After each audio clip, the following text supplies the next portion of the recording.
In China, Lance Stroll destroyed Daniel Ricciardo's race and blamed it on the Concertina Effect. Or, as he called it, the Constantino Effect. Huh? This immediately made me think of a race a long time ago. So I watched that particular race again, and oh my lord, that race was crazy! Do you know which race I'm talking about? I'm Wimbo. Here's 3 seconds to leave a like.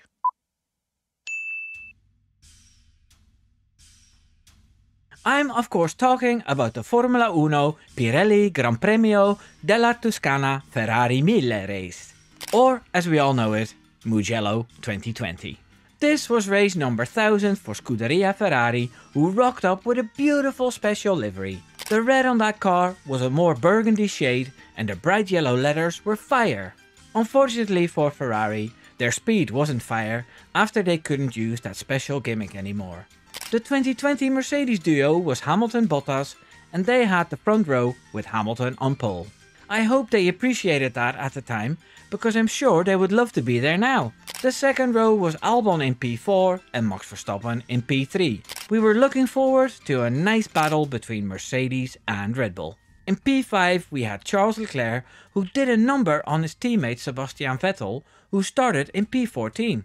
The Racing Point pair was looking good too in their pink Mercedes, with Perez in P6 and Stroll in P7. And we have Daniel Ricciardo in a Renault starting at P8. Valtteri Bottas had a great start and is ahead of his teammate Hamilton, who isn't too worried about it, because he has James as a backup. Valtteri, it's James. Max Verstappen had a great start until he started upshifting. The Honda power unit still had a few gremlins in that department, and Verstappen dropped all the way down in the melee of the midfield. This went on for a few turns until we saw a big cloud of dust. It was Max Verstappen who was deep in the gravel. After studying the replays, it became clear that Gasly was a little too enthusiastic and hit Kimi Raikkonen in his Alfa Romeo, who then hit Max Verstappen, who was careful not to hit anyone, knowing that he could catch them all later with his pace. In his furious radio, he addressed that Honda needed to fix the issue with the starts because it caught them out before in that season. I'm stuck! This is what you get with this fucking shit show, honestly. It's been a while since we've seen this kind of Verstappen rage. He threw out his steering wheel like a baby throws out a dummy. Sebastian Vettel and Romain Grosjean in his Haas both needed new wings. Carlos Sainz had a spin, but he was okay to continue. So we have 18 cars behind the safety car led by Valtteri Bottas. Verstappen and Gasly are out of the race. Bottas is warming up his tires and Hamilton is right at his tail, trying to overtake his teammate as soon as possible. The next thing we see is a massive pileup in the back.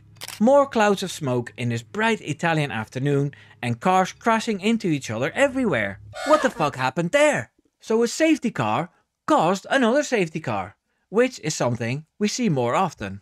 Carlos Sainz in the McLaren is out and so is Kevin Magnussen in the Haas. The track was covered in debris and that always takes a long time to clean up. And then there's the old legend Latifi out of his car too. That's a surprise. He initially escaped the crash, but he got hit anyway. So when we see the replay from the back, we see one car going way faster in the middle of the pack. Jesus, who was that? Well, it was indeed Italian Jesus, Antonio Giovinazzi, in the other Alfa Romeo. He hit Latifi and that caramboled everyone into each other. Romain Grosjean had something to say about this incident. They want to kill us or what? This is the worst thing I've seen ever. This is the worst thing you've seen ever? Really? Alrighty then. So this was a classic case of the Concertina effect, also known as the accordion effect. It just means that the fluctuations in speed get bigger down the line. When you have a bunch of adrenaline-filled drivers together, these things can happen. They all should have been a little bit more careful. It wasn't Bottas' fault up front, like Grosjean said, and it wasn't the safety car's fault either, like Lewis Hamilton said. Anyway, we're only a few laps in, and we had a safety car, and now a red flag. The drivers line up again for a standing start with Bottas in the lead, and Hamilton behind him in the P2 spot. Hamilton's brakes are smoking like mad. Where have we seen that before? This time, he doesn't press the magic button, but his start wasn't quick enough to beat Bottas straight away. A few turns later, he did manage. 13 cars left out of the 20 that started. Will there be more carnage in the next 48 laps? Then we see something that we haven't seen in ages. A fast and dominant overtake from Ricciardo on Perez. That DRS was very strong those days. In lap 18 we see Lance Stroll overtake Charles Leclerc. The Racing Point was quicker than the Ferrari, but Lance Stroll in P3, that's amazing. What a promising young driver. The two Mercedes cars have pulled a gap on the rest of the grid, which was a very common sight those days. The fight for the win that everyone wants so badly in 2024 didn't really happen then either. Not because Bottas didn't want it, but because of Mercedes. On lap 27 the Finn went onto the radio asking for the opposite tyre of Lewis. That offset would see him beat his teammate. Then Kimi Raikkonen pits his Alfa Romeo. Alfa Romeo is actually the Sauber team. The Sauber team is called Stake F1 team now. So you can guess what happened. Exactly, a 12.9 second pit stop. Some things never change. I wonder if this will transfer into Audi as well. Lap 32, Valtteri Bottas gets pitted first because of safety reasons. His tires are about to pop. Usually, the leader of the team gets pitted first, so this had to be explained to Hamilton in case of him getting a hissy fit.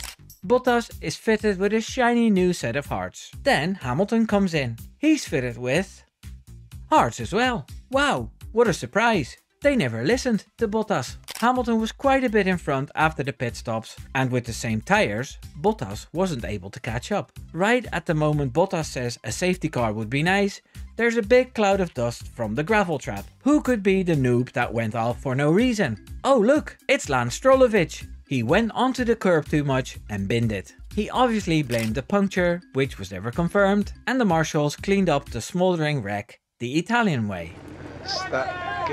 Gets taken away. And the safety car turns into a red flag for the second time.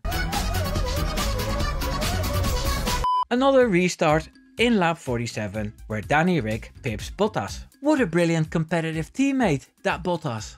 Alex Albon had a lesser start but was still decent enough in that particular RB package and moved into P4. Kimi Raikkonen gets a radio from his team saying he received a 5-second penalty. He wanted to know why. So that will add 5 seconds to your time after for crossing the line on pit entry. I wonder if having a Ferrari engine means you get Ferrari-like radios as well. Bottas and Albon both managed to overtake the Honey Badger in a slower Renault. Still, P4 is something he can only dream about now. And that's the last interesting thing that happened as they arrived at the finish line. A Mercedes won too, one of 59 I believe in that period. And people dare to say the dominance now is bad. Albon finished in a decent P3 after being terminated by Hamilton twice in the previous races. And that was the very eventful Mugello 2020 Grand Prix. I hope you enjoyed this recap. Let me know in the comments if I should do this more often. If you want to see a video with 3 races recapped, click on this video. Don't forget to subscribe. Take care now. Doei doei.